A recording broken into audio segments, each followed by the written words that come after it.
تو اللہ تبارک و تعالیٰ نے ہم سبوں کو اسلام میں مکمل طور پر داخل ہونے کا حکم دیا ہے، لیکن آج آپ معاشرہ کا، ابھی بہت سارے مقررین آپ حضرات کو بتا رہے تھے اور حق کی دعوت دے رہے تھے۔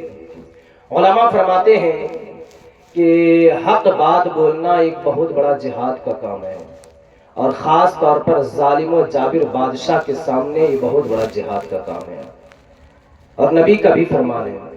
اور یہاں تک کہ امیر المجاہدین حضور علامہ خادم حسین رضوی، جو پوری دنیا کے لوگ ان کو جانتے عالم سنیت کے، اور علامہ سید شاہ تراب الحق قادری علیہ رحمہ فرماتے ہیں کہ علماء کے سامنے اگر غلط کام کیا جا رہا ہو اور علماء خاموش رہے، علماء کچھ اس پر نہ بتائے، تو وہ گنگا کی مثل ہے۔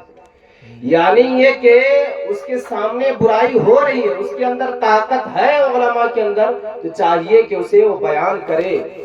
علماء حق کا یہی کام رہتا ہے کہ لوگوں کو جہنم سے قریب نہ کیا جائے بلکہ جنت کے قریب کیا جائے، اور جہنم سے دور کیا جائے، یہی کام رہتا ہے۔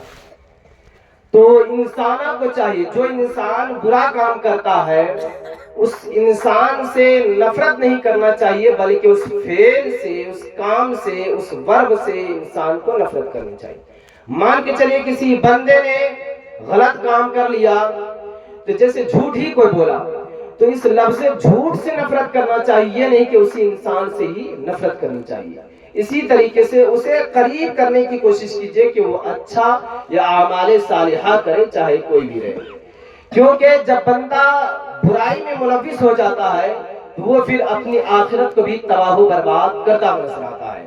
اور اس دور میں ایمان بچانا بڑا ہی مشکل اور بڑا ہی کٹھن ہو چکا ہے۔ یہ بڑا پرفتن دور چل رہا ہے، بڑا ہی خطرناک دور چل رہا ہے، اور خاص کر کے نوجوانوں کے لیے بڑا ہی دردناک دور اور خطرناک دور۔ نوجوان لڑکے اور نوجوان لڑکیاں کے لیے بڑا ہی ڈینجرس جو ہے کرنٹ افیئر سے چلتا ہوا نظر آ رہا ہے، کہ اس میں جو ہے ایمان بچانا بڑا ہی کٹھن دور ہو گیا ہے۔ آج نوجوان اس کچھ طبقے وہابیت کی طرف جا رہے ہیں، کچھ طبقے صلح کلیت کی طرف جا رہے ہیں، کچھ طبقے ایسے مولوی کی طرف جا رہے ہیں جو اولیاء اکرام سے جو ہے ورغلاتا ہوا نظر آ رہا ہے، دور کرتا ہوا نظر آ رہا ہے۔ وہ کہتا ہے کہ صرف قرآن کو مانا جائے، کوئی کہہ رہا ہے حدیث کو نہ مانا جائے، کوئی کہتا ہے کہ صرف حدیث کو مانا جائے، قرآن کو نہ مانا جائے، کوئی کہتا ہے کہ اجماع کو مانا جائے، کوئی کہتا ہے کہ قیاس کو نہ مانا جائے، کوئی کہتا ہے کہ کتاب اللہ کو مانا جائے، کوئی کہتا ہے کہ سنت رسول اللہ کو مانا جائے۔ تو اس دور میں یہ بڑا پرفتن دور چلتا ہوا نظر آ رہا ہے۔ تو میں آپ حضرات سے کہنا چاہتا ہوں، اور خاص طور پہ نوجوانوں سے، کہ آپ اپنا دین یوٹیوب سے نہ سیکھیے، آپ اپنا دین یہ موبائل سے نہ سیکھیے، آپ اپنا دین جو ہے یہ وہابیوں دیوبندیوں کے مولویوں سے نہ سیکھیے، بلکہ آپ اپنا دین اپنے عالموں سے سیکھیے، آپ اپنا دین اپنے مدارس کے علماء سے سیکھیے، آپ اپنا دین جو ہے اپنے حفاظ سے سیکھیے، آپ اپنا دین جو ہے جو علماء حق ہے، علماء سنت ہے، اسی سے سیکھیے۔ اسی میں کامیابی ہے، اسی میں کامرانی ہے، اسی میں بھلائی ہے۔ ورنہ جب آپ چاروں طرف سے اس میں ملوث ہو جائیں گے تو پھر آپ کا ایمان جو ہے ختم ہوتا ہوا نظر آ رہا ہے، آپ کا ایمان برباد ہوتا ہوا نظر آئے گا۔ اس لیے کہ یہ جو فتنہ چلا ہے، نیٹ کا زمانہ چلا ہے، یہ انسان کو زہر جو کھانے کے لیے دیا جاتا ہے اس سے کئی گنا زیادہ یہ بدترین چیز ہے۔ نیٹ جو ہے کئی گنا زیادہ بدترین چیز ہے۔ اس کے دو پہلو، اچھا بھی ہے برا بھی ہے، لیکن آج انسانوں نے برا پہلو پر زیادہ زور دیا ہے۔ اچھے لوگ اچھا پہلو پہ کام کر رہے ہیں، لیکن برے لوگ جو ہے برے پہلو پہ کام کرتا نظر آ رہا ہے۔ جیسے کہ آج نوجوان نے موبائل لیا، فیس بک پہ کھولا، کھولنے کے بعد اب دیکھ رہا ہے تو دیکھ رہا ہے، یہاں تک کہ 4 گھنٹہ 5 گھنٹہ وقت اسپینڈ کر دیتا ہے، خرچ کر دیتا ہے، لیکن اسے پتہ ہی نہیں چلتا۔ یہاں تک کہ میں نے سنا ہے بہت سارے نوجوان ایسے بولتے ہوئے نظر آئے ہیں کہ میں موبائل چلاتا ہوں، ایسا لگتا ہے کہ فجر کی اذان بھی ہو جا رہی ہے۔ اللہ اکبر۔ تو بتائیے ہمارے سماج کے اندر جو ہے